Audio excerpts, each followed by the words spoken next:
Welcome back to all of you. तो आज हम इसमें शुरू करेंगे जो हम फील्ड स्टडी जो हमारा लेसन चल रहा था पांचवा 12th क्लास की ज्योग्राफी प्रैक्टिकल का पोर्शन है।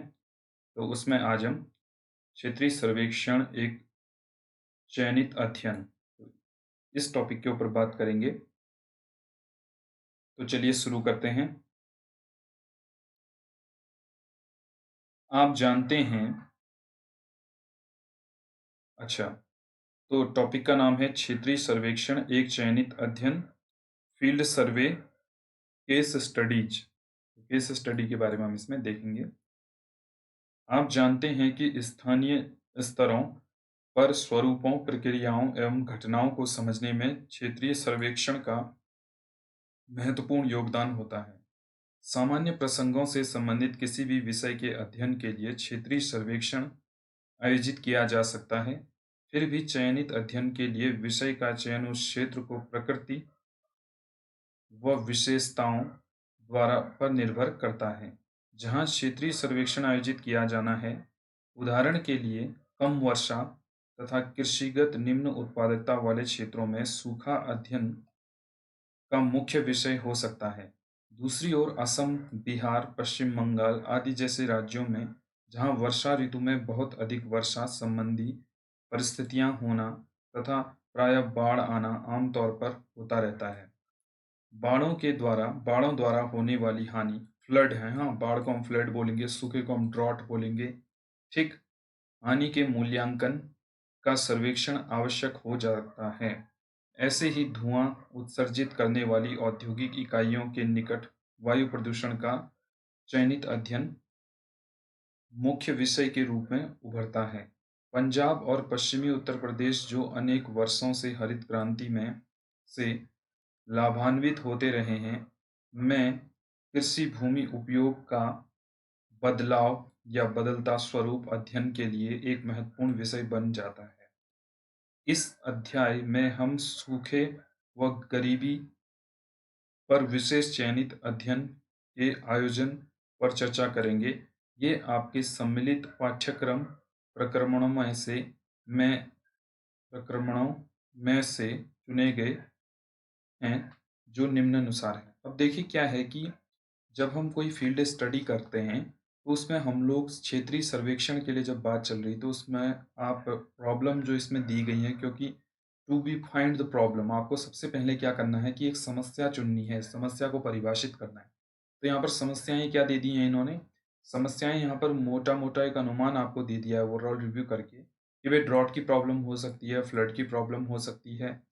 ठीक है ना, इंडिया में जो प्रॉब्लम चलती है प्रोडक्टिविटी, जो प्रोडक्शन से संबंधित जो प्रॉब्लम आ रही है, प्रोडक्शन से रिलेटेड, क्योंकि किसी समय पर यहाँ पर बात की गई है कि पंजाब, हरियाणा, उत्तर प्रदेश कुछ ऐसे राज्य थे जिनको हरित क्रांति जो ग्रीन रेवोल्यूशन 1967 में ग्रीन रेवोल्यूशन हुआ था, तो उसकी वजह से काफ़ी बेनिफिट मिला था। बट अभी के टाइम पर क्या हो रहा है, ये इनमें कुछ क्राइसिस आ गई हैं, एग्रीकल्चर अच्छे से नहीं हो पा रही है, एग्रीकल्चर लैंड बहुत हद तक ड्रॉट हमें देखने को मिल रही है। तो क्या प्रॉब्लम है, तो इसमें कुछ कुछ इन्होंने समस्याएं सेलेक्ट की हैं। पहला क्या है, भूमिगत जल की स्थिति में परिवर्तन। तो जो ग्राउंड वाटर लेवल है वो कम होता जा रहा है। अभी नीति आयोग की एक रिपोर्ट आई थी, तो नीति आयोग ने ये कहा था कि सन 2022 तक ग्राउंड वाटर बहुत से बड़े शहरों का कम हो जाएगा, सूखे की स्थिति आ सकती है, जैसे दिल्ली, हैदराबाद और दक्षिण भारत के अनेकों राज्य इसके अंतर्गत आते हैं। इन्वायरमेंटल पॉल्यूशन, ठीक है, मृदा क्षरण, गरीबी पॉवर्टी और सूखा व बाढ़, ऊर्जा प्रत्ययन, भूमि उपयोग सर्वेक्षण तथा उनमें परिवर्तन की पहचान। तो ये प्रॉब्लम्स हैं कुछ। आगे को देखते हैं। उपरोक्त में से किसी भी प्रसंग पर क्षेत्रीय सर्वेक्षण आयोजित करने से संबंधित प्रक्रिया का सारांश संलग्न 2 में दिया गया है। तो आगे इसमें दिया गया होगा, उसे हम देख लेंगे। विद्यार्थियों के लिए निर्देश। अब भाई स्टूडेंट्स के लिए क्या इंस्ट्रक्शन है उसे हम देखते हैं। विद्यार्थियों को कक्षा अध्यापक के परामर्श में क्षेत्रीय सर्वेक्षण के लिए नियमित ब्लूप्रिंट। अच्छा, ब्लूप्रिंट क्या होता है ना, ब्लूप्रिंट एक तरीके का खाका होता है, जिसे आप बोल सकते हैं कि स्ट्रक्चर होता है, ठीक है ना। कि आपको क्या-क्या चीज़ें लिखनी हैं, किस चीज़ के ऊपर आप बात करेंगे, ऑब्जेक्टिव्स क्या-क्या रहेंगे, प्रॉब्लम क्या रहेगी और प्रॉब्लम के अंतर्गत आप उसके ऑब्जेक्टिव्स कैसे देंगे, उसका निष्कर्ष कैसे निकालेंगे, ये सब चीज़ें एक ब्लूप्रिंट आप बना के तैयार करते हैं। किसके आधार पे? शिक्षक के परामर्श के आधार। तो अब आपने ब्लूप्रिंट भी तैयार कर लिया, ठीक? और शिक्षक का परामर्श इसमें ज़रूर लें। इसमें सर्वेक्षण किए जाने वाले क्षेत्र का विस्तृत वितरण या विवरण यदि उपलब्ध हो तो उस क्षेत्र का मानचित्र, सर्वेक्षण के उद्देश्यों का विशिष्ट अवबोध तथा सुरक्षित प्रश्नावली सम्मिलित की जानी चाहिए। अध्यापक को भी चाहिए कि वह विद्यार्थियों को आवश्यक निर्देश दें। प्रमुख निर्देश इस प्रकार हैं। तो शिक्षक को विद्यार्थियों को क्या-क्या निर्देश देने हैं, वो चीज़ें यहाँ पर लिखी गई हैं। आप जहाँ क्षेत्रीय सर्वेक्षण के लिए जा रहे हैं, उस क्षेत्र के लोगों के साथ शिष्ट व्यवहार करें। जिन लोगों से आप मिलें, उनसे मित्रवत अभिवृत्ति स्थापित करें। बोधगम्य भाषा में प्रश्न पूछें। जिन लोगों से आप मिलने जा रहे हैं, उनसे ऐसे प्रश्न नहीं पूछें जिनसे उनकी भावनाओं को ठेस लगे या उनसे वे उत्तेजित हो जाएं। अच्छा तो यह होगा कि ऐसे प्रश्न प्रश्नावली में सम्मिलित ही नहीं करें। उस क्षेत्र के निवासियों से किसी प्रकार की बाधा नहीं करें। किसी प्रकार का वादा नहीं करें। कोई भी आपको वादा नहीं करना है उन लोगों से कि हम एकदम क्रांति ला देंगे, हम पूरी चीज़ बदल के रख देंगे। जैसे फंदेबाज़ नेता होते हैं ना, नेता, नीति और नारे, इन तीनों चीज़ों पे कभी भरोसा नहीं करना चाहिए। तो वो क्या करते हैं कि वादे बड़े-बड़े कर देते हैं और काम कुछ नहीं करते। तो वैसे ही आपने भी क्या करना है, नेताओं की तरह वादा नहीं करके आना है, ठीक? और क्या करना है, बेसिक-बेसिक चीज़ें वो उनको बतानी है कि भई हमारा सर्वे का ये पर्पज़ है, अगर हम सर्वे करेंगे तो इससे ये होगा, वो होगा। जो पॉसिबल चीज़ें हैं, वो चीज़ें उन्हें बोलें, ठीक? अपने उद्देश्यों के बारे में झूठ नहीं बोलें, ठीक? आपके प्रश्नों के जवाब में उत्तरकर्ता द्वारा दिए गए विवरणों का विस्तृत ब्यौरे का अभिलेखन करें और यदि उत्तरकर्ता कहे तो आलेखित वितरण या विवरण उन्हें भी दिखा दें। तो ये सब चीज़ें आपको करनी है, सर्वे जब आप करने जाते हैं, तो इन सब चीज़ों को आप फ़ॉलो करेंगे, ठीक? अब आगे बढ़ते हैं। गरीबी का क्षेत्रीय सर्वेक्षण, विस्तार, निर्धारक व परिणाम। तो आपको फील्ड स्टडी करनी है किसकी? पॉवर्टी की, गरीबी की। तो गरीबी आपके पास समस्या है, अब समस्या को आप देखो डिफाइन कैसे किया गया है यहाँ पर। तो इसी तरीके से आप भी जो भी समस्या लेते हैं, आप एनवायरनमेंट पॉल्यूशन से रिलेटेड समस्या लेते हैं, अनएम्प्लॉयमेंट, अ, एजुकेशन के ऊपर अगर आप बात करना चाहते हैं, वुमेन एजुकेशन, जो भी आप प्रॉब्लम लेना चाहते हैं, यहाँ पर गरीबी की प्रॉब्लम ली गई है। चलिए, अब आगे बढ़ते हैं। गरीबी से आशय किसी भी दिए हुए समय का आय, संपत्ति, उपभोग या पोषण के संदर्भ में लोगों की अवस्था से है। सामान्यतः इसका अवबोध एवं संप्रेषण गरीबी रेखा के संदर्भ में किया जाता है, जो एक ऐसी क्रांतिक सीमा की अवस्था है या आय, उपभोग, उत्पादक संसाधनों व सेवाओं के क्षेत्र में अभिव्यक्तता का ऐसा स्तर है जिससे नीचे के लोगों को गरीब वर्ग में रखा जाता है।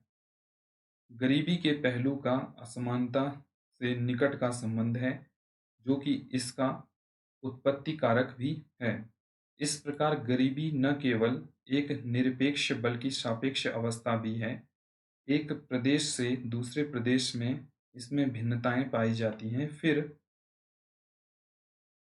भी इसके इसके कुछ निरपेक्ष पक्ष भी हैं तथा प्रादेशिक, ऐसे जूम कर लेते हैं, प्रादेशिक भिन्नताओं एवं सामाजिक विविधताओं के बावजूद ऐसे लोग हैं जिन्हें पर्याप्त स्तर के भोजन, वस्त्र तथा आवास की आवश्यकता है। गरीबी दीर्घकालिक अथवा अस्थायी लक्षण हो सकता है। दीर्घकालिक गरीबी को समझना अधिक कठिन है। इसे संरचनात्मक गरीबी भी कहते हैं। गरीबी का एक महत्वपूर्ण पहलू यह भी है कि आर्थिक विकास की तीव्र दर के बावजूद गरीबी रेखा के नीचे जीवन यापन करने वाले लोगों की अधिकाधिक पहचान हुई है। यह ग्रामीण व शहरी दोनों क्षेत्रों में समान रूप से अनियंत्रित अवस्था में पाई जाती है।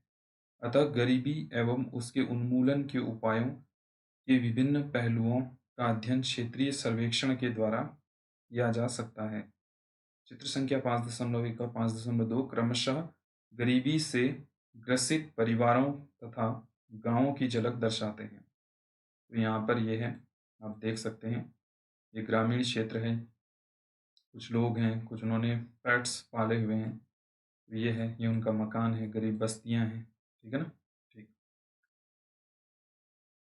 इस प्रकार के सर्वेक्षण की आयोजना के प्रथम चरण में उद्देश्य का सूचीकरण किया जाएगा। तो ये तो हो गई क्या, समस्या।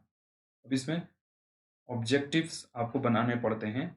अब आप इसमें उद्देश्यों को लेंगे।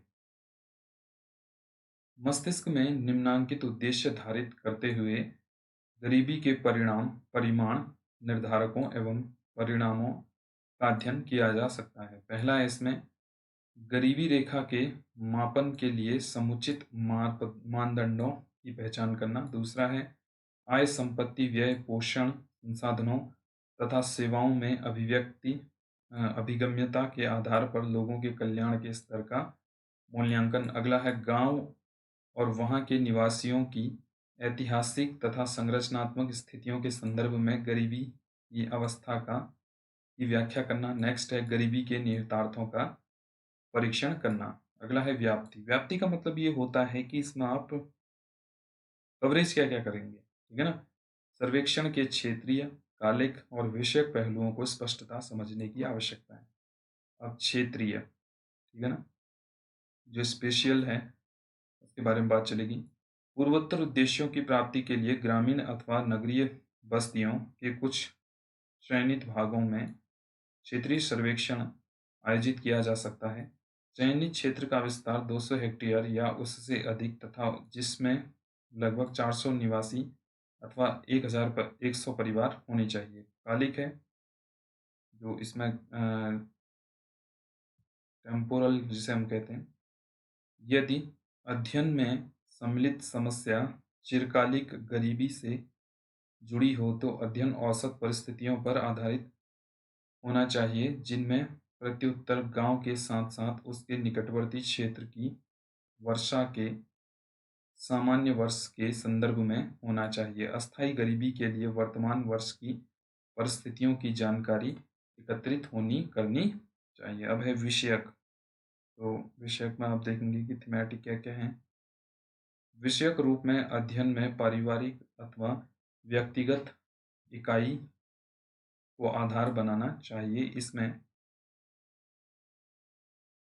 सामाजिक जनसांख्यिकी विशेषताओं, स्थायी तथा उपभोग संपत्तियों, आय तथा व्यय, स्वास्थ्य, शिक्षा, यातायात व ऊर्जा सेवाओं में प्रवेश्यता, पद स्थितियों के उपेक्षित मुद्दों के लक्ष्य को प्राप्त करने की सुविधाएं, गरीबी के निर्धारक एवं निहितार्थों जैसे पहलुओं को सम्मिलित करना। अगला है विधियां एवं तकनीकें। तो इसमें टूल्स एंड टेक्निक आप क्या क्या लगाते हैं वो देखते हैं।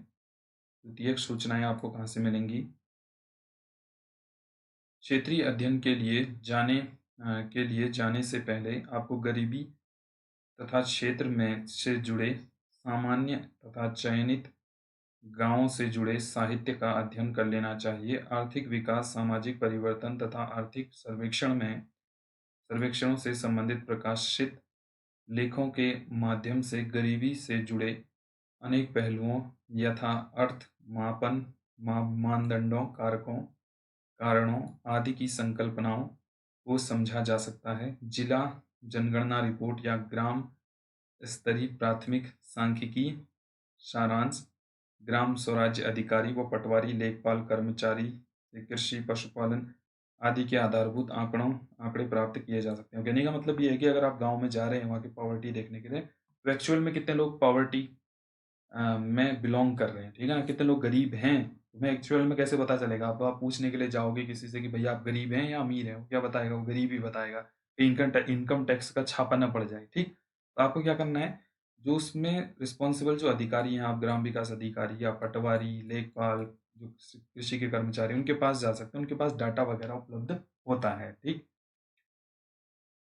ग्राम पंचायत कार्यालय से परिवारों तथा अन्य ग्राम स्थायी स्तरीय सूचनाएं प्राप्त की जा सकती हैं। ऐसे ही अन्य प्रासंगिक आंकड़े स्थानीय स्तर पर तहसील अथवा ब्लॉक मुख्यालयों पर संबंधित विभागों से भी उपलब्ध हो जाते हैं। ग्रामीण संसाधनों एवं अर्थव्यवस्था का प्रारूप तैयार करने के लिए इन सभी सूचनाओं की आवश्यकता होती है। यदि सर्वेक्षण संपूर्ण जनसंख्या पर आधारित नहीं हो तो प्रतिदर्श प्रारूप के शोध डिजाइन को विकसित करने में भी इसकी आवश्यकता होती है। अगला है मैप। अब आपको मानचित्र भी किस तरीके से देखना है। गांव एवं उसके निकटवर्ती क्षेत्र की स्थलाकृति जो लैंड फॉर्म है, अपवाह, ड्रेनेज सिस्टम, जलाशय, ठीक है ना, बसाव, आवागमन व संचार के साधन व अन्य स्थलाकृतिक स्वरूपों जैसे विस्तृत वितरण प्रदर्शक भिन्न रिप्रेजेंटेटिव फ्रैक्शन कहते हैं 1:50,000 या 1:25,000 मापक वाले स्थलाकृतिक पत्रकों से अनुरेखित किया जाता है। ऐसे ही प्रदर्शक भिन्न 1:40,000 मापक वाले गांव के भूमानचित्रों तथा राजस्व अभिलेखों को राजस्व अधिकारियों से प्राप्त किए जा सकते हैं। ये मानचित्र क्षेत्रीय परिप्रेक्ष्य में भू स्वामित्व के असमान वितरण की झलक देते हैं। पारिवारिक भू स्वामित्व या मानचित्रण किया जा सकता है। अगला है पर्यवेक्षण। ठीक। ऑब्जर्वेशन आप कैसे करेंगे। क्षेत्रीय सर्वेक्षण के आधारभूत उपकरण के रूप में गरीबी के दृश्य विधान का मानस दर्शन गहन सर्वेक्षण के द्वारा किया जा सकता है। गरीबी से ग्रस्त लोगों द्वारा उपभोग की जाने वाली भोज्य सामग्री की मात्रा व गुणवत्ता, ईंधन व पेयजल के स्रोत, वस्त्रों व आवासों की स्थिति, कुपोषण, भूख, बीमारी आदि जैसी मानवीय वेदनाएं, गरीबी के कारण स्थिति, सामाजिक राजनैतिक वंचन तथा अन्य प्रासंगिक लक्षणों से जुड़ी हुई सामान्य गतिविधियों को समझा जा सकता है। विभिन्न विचारधाराओं के प्रमाणीकरण व निष्कर्ष निकालने के लिए फोटोग्राफी, रूपरेखा चित्रण, दृश्य श्रव्य आलेख, इसे कहते हैं ऑडियो विजुअल, या साधारण आलेख आदि जैसी विधियों की सहायता से किए गए पर्यवेक्षण गैर सांख्यिकी सूचनाओं के मूल्यांकन स्रोत होते हैं। तो आपको ऐसी ऐसी चीजें उसमें करनी है। ये सब चीजें आपको फोटोग्राफी ले सकते हैं आप उसका स्ट्रक्चर बना सकते हैं, आप ऑडियो विजुअल कुछ कर सकते हैं। ठीक। अगला है मापन। मेजरमेंट कैसे हो। कुछ परिस्थितियों, अच्छा लाइन टेढ़ी होगी, चलिए। कुछ परिस्थितियों में वास्तविक मापन की प्रक्रिया अपनानी होती है। आंकड़े उपलब्ध नहीं होने की स्थिति में इसकी आवश्यकता होती है। प्रतिदिन उपभोग की जाने वाली भोज्य सामग्री की मात्रा, लंबाई व भार के परिप्रेक्ष्य में स्वास्थ्य की स्थिति, पेयजल की मात्रा, विविध भोज्य पदार्थ सामग्री में पोषणीय मात्रा, रहने के लिए उपलब्ध स्थान संबंधी जानकारी आदि के बारे में यह आवश्यक होता है। कुछ मुद्दों का शुद्धिकरण सांख्यिकीय मापन के साधारण साधारण साधनों द्वारा होगा। व्यक्तिगत साक्षात्कार। इंडिविजुअल अगर आप इंटरव्यू लेते हैं तो उसमें क्या क्या चीज़ें होनी चाहिए। गरीबी के अधिकांश माप परिवारों की सामूहिक परिस्थितियों पर आधारित होते हैं, अतः साक्षात्कार द्वारा आंकड़ों का संग्रहण पारिवारिक स्तर पर होगा। फिर भी परिवार से संबंधित सूचनाएं परिवार के मुखिया अथवा अधिक मुखर व ज्ञानी सदस्य के साक्षात्कार द्वारा लेनी चाहिए। मतलब जो परिवार में सबसे ज्यादा जानकार टाइप का व्यक्ति मिले उससे आप बात करें। परिवार स्तरीय आंकड़ों के प्रयास के अतिरिक्त सूचनाओं का संग्रहण गांव के नेता, सेवा प्रदान करने वालों, संस्था अध्यक्षों आदि के साक्षात्कार से भी किया जाता है ताकि प्रासंगिक निर्देशकों की गणना की जा सके। सर्वेक्षण योजना। ठीक। अब जो आपको डिजाइन बनाना है सर्वे का, तो सर्वे का डिजाइन किस तरीके से आप बनाएंगे। कक्षा में विद्यार्थियों की संख्या के आधार पर यदि सर्वेक्षण किया जाने वाले गांव के सभी परिवारों का सर्वेक्षण प्रबंधनीय हो तो समग्र का सर्वेक्षण करना चाहिए, अन्यथा सूचनाएं प्राप्त करने के लिए स्तरित प्रतिदर्श सर्वेक्षण उपयुक्त रहेगा।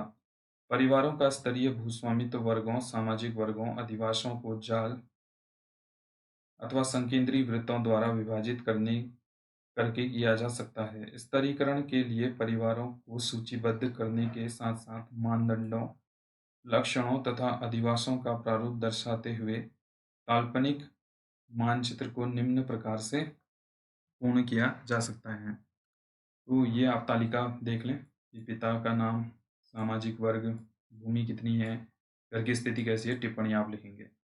तो इस तरीके से आप डेटा उसमें भर देते हैं कि मोहनलाल है, सोहनलाल क्या नाम है भाई, कौन सी कैटेगरी में आ रहे हैं, कितनी उनके पास हेक्टेयर भूमि है, घर की स्थिति कैसी है। ये तो खैर वहाँ का मैप वगैरह आपको मिल जाएगा। सारणी और प्रश्नावली। ठीक, अब आप इसमें कि भाई इसमें एक टेबल बना लेंगे और एक आप कर लेंगे क्वेश्चन आयर, उसमें आप तैयार कर लेंगे। साक्षात्कार पर्यवेक्षण तथा अनेक बार पारिवारिक सूचनाओं पर आधारित मापन की जांच एवं अभिलेखन क्रमबद्ध रूप से पहले से तैयार की गई प्रश्नावली में किए जाने चाहिए, जो यहाँ पर दिए गए इस तरीके से। संकलन एवं संगठन। ठीक, आंकड़ों की प्रविष्टि तथा सारणीकरण, तो डेटा को आप एंट्री कैसे करें और उसका टेबुलेशन कैसे करें, इस बारे में बात की गई है। एकत्रित सूचनाओं का क्षेत्रीय सर्वेक्षण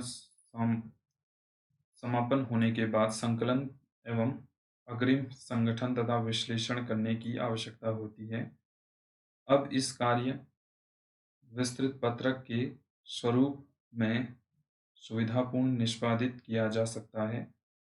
इसका अभ्यास आप कंप्यूटर तथा संबंधित प्रायोगिक कार्य में पहले ही कर चुके हैं। इन आंकड़ों के कुशल प्रबंधन के लिए निम्नांकित क्रम अपनाइए। पहला है आपका प्रत्येक सर्वेक्षित परिवार को पहचान के लिए विशिष्ट संकेत प्रदान कीजिए। दूसरा है इसी प्रकार तालिका में सम्मिलित प्रत्येक व्यक्ति पहचान के लिए विशिष्ट संकेत निर्धारित कीजिए ताकि विस्तृत पत्रक पर संकलन का कार्य किया जा सके। नेक्स्ट है यदि प्रत्येक परिवार की सूचनाओं का संकलन अलग अलग पत्रकों पर किया जाए तो अधिक सुविधाजनक रहता है। नेक्स्ट है इसमें प्रत्येक स्तंभ में दिए गए लक्षणों के भी विशिष्ट नाम निर्धारित करने होते हैं। नेक्स्ट है अग्रिम गणनाओं के लिए प्रत्येक पत्रक में सूचनाएं परिवारों के दिए विशिष्ट संकेत के आधार पर करनी चाहिए। सत्यापन एवं संगतता की जांच, वेरीफाई कैसे करेंगे आप। ठीक, तो ये बात है। आंकड़ों की शुद्धता को सुनिश्चित करने के लिए उनकी प्रविष्टियां करने के बाद कुछ प्रविष्टियों की यादृच्छिक जांच करना आवश्यक होता है। इसकी ओर अग्रिम जांच प्रतियोग न्यूनतम व अधिकतम मूल्यों तथा संबंधित चरों के आधार पर की जाती है। सूचकों की संगणना, तो इसमें देख लेते हैं। गरीबी की स्थिति का विश्लेषण करने के पूर्व उपलब्ध प्राचल मूल्यों का उपयोग करते हुए सूचकों का संगठन एवं अनुपात की गणना करना महत्वपूर्ण कार्य है। इस संबंध में अग्रिम विश्लेषण के लिए पारिवारिक स्तर पर निम्नानुसार सूचकों के समूह की संगणना की जाती है।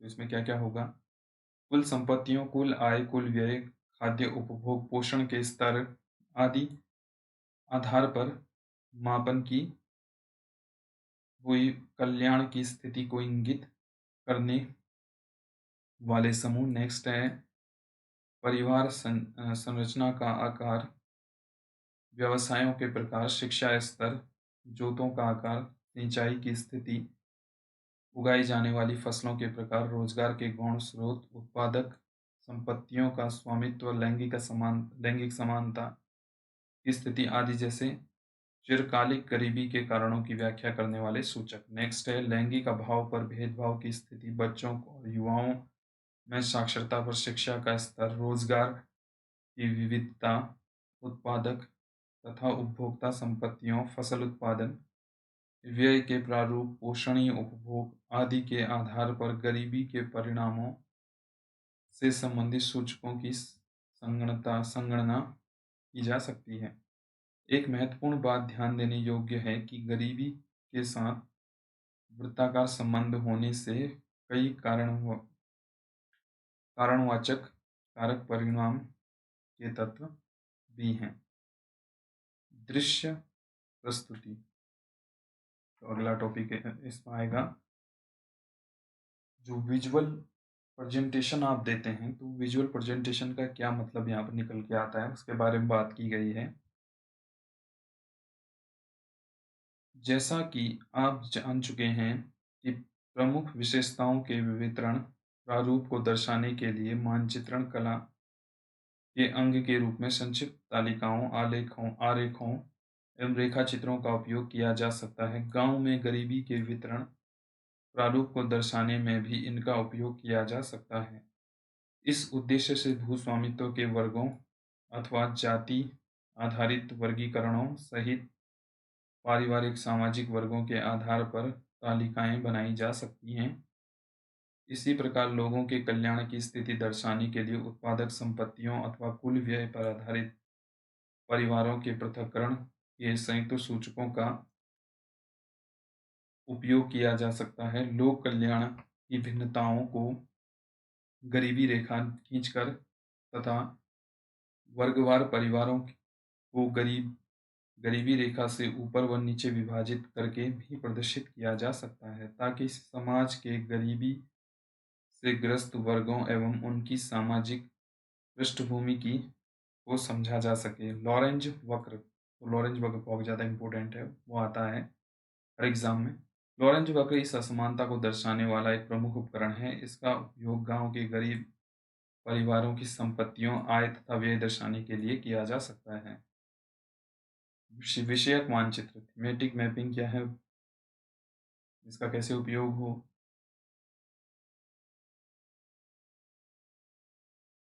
गांव तथा आदिवासियों की राजस्व सीमाओं में कृषिगत के साथ साथ अकृषिगत भूमि का क्षेत्रीय वितरण क्षेत्र वर्णनी मानचित्र के द्वारा दर्शाया जा सकता है। इन मानचित्रों की सहायता को कुछ सामाजिक वर्गों द्वारा प्राकृतिक संसाधनों पर नियंत्रण स्वरूप का जो असमानता का स्रोत तथा गरीबी का आधारभूत कारण है, मूल्यांकन किया जा सकता है। इन मानचित्रों की सहायता से घरों की अवस्थिति तथा सेवाओं की स्थिति के संदर्भ में पर्याप्त प्रवेश्यता को भी समझा जा सकता है। सांख्यिकीय विश्लेषण, तो स्टैटिकल जो आप एनालिसिस जो होगा उसके बारे में बात करते हैं, क्योंकि सारा खेल तो स्टैटिक्स का ही है ना। इसमें डेटा जब आएंगे उस आधार पे आप बताएंगे कितने लोग गरीब हैं, कितने लोग अमीर हैं, कितने लोग बिलो ऑफ पॉवर्टी लाइन आ रहे हैं, गरीबी रेखा से नीचे अब कितने लोग आ रहे हैं, ये सब चीज़ें। परिवार स्तरीय संकेतकों से कुछ तात्पर्य निकालने के लिए साधारण वर्णात्मक सांख्यिकीय विधियों के साथ साथ साहचर्य वर्णनात्मक संबंधों तथा संयुक्त संकेतकों का अर्थपूर्ण उपयोग किया जा सकता है। इस परिप्रेक्ष्य में साधारण समांतर माध्य औसत परिस्थितियों को इंगित कर सकता है, जबकि विचरण गुणांक विभिन्न पारिवारिक वर्गों में सामाजिक आर्थिक कल्याण में विसंगतियों के विस्तार को इंगित करेगा। इसी प्रकार आप दो चरों के मध्य संबंध को की गहनता का मापन सहसंबंध गुणांक का उपयोग करके कर सकते हैं। इसके द्वारा आप गरीबी अथवा अन्य सामाजिक आर्थिक पहलुओं पर पड़ने वाले इसके प्रभावों को संभावित कारणों की व्याख्या कर सकते हैं। नेक्स्ट है प्रतिवेदन लेखन, रिपोर्ट राइटिंग आप कैसे करेंगे, अंतिम में यही काम रह जाता है। जिस प्रकार आपने समस्या के अन्वेषण के दौरान किया था, उसी प्रकार अंततः आपके अध्यापक द्वारा निर्देशित क्रमबद्ध तरीके से सही विश्लेषित सामग्री का उपयोग करते हुए वर्गवार मतलब क्या है कि सीरियल वाइज व्यक्तिवार प्रतिवेदन प्रस्तुत करेंगे। अभी तक हमने जिन बिंदुओं का विवेचन किया था वे उसी क्रम में आपकी प्रस्तुति के अंग होंगे। आप अपनी प्रस्तुति को उपयुक्त मानचित्रों, आरेखों, आलेखों, फोटोग्राफ, रेखाचित्र जैसे अलंकरणों से भी पुष्ट करेंगे। अपनी प्रस्तुति में दिए गए कथन की पुष्टि में यथोचित तथ्यों की सूचियों सहित पूर्व रचनाओं से के संदर्भ में। अब जो जितना भी डाटा आपने कलेक्ट किया है, जितनी भी लोगों से इंटरव्यू के थ्रू बात की है, जितने भी डेटा के आधार पे एनालिसिस करके आपने गरीबी रेखा से नीचे या गरीबी रेखा से ऊपर लोगों को पाया है या गरीब लोगों को पाया है, तो उनका अंतिम आपको निष्कर्ष देखना है कि इनकी लिविंग स्टैंडर्ड इस तरीके का है, रहन-सहन ऐसा है, खान-पान ऐसा है, परिवार की वार्षिक आय इतनी इसको पड़ रही है, इसके घर में इतने एकड़ ज़मीन है, परिवार के सदस्य इतने हैं, तो सारा डिटेल इसमें बताना है और ये सब चीज़ें आ जाती हैं, ठीक?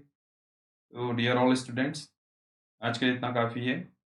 बने रहिए मेरे साथ। आप हमें मोटिवेट करने के लिए वीडियो को लाइक, शेयर करें और चैनल को सब्सक्राइब करें और कमेंट सेक्शन में कुछ न कुछ लिखें। तब तक के लिए जय हिंद।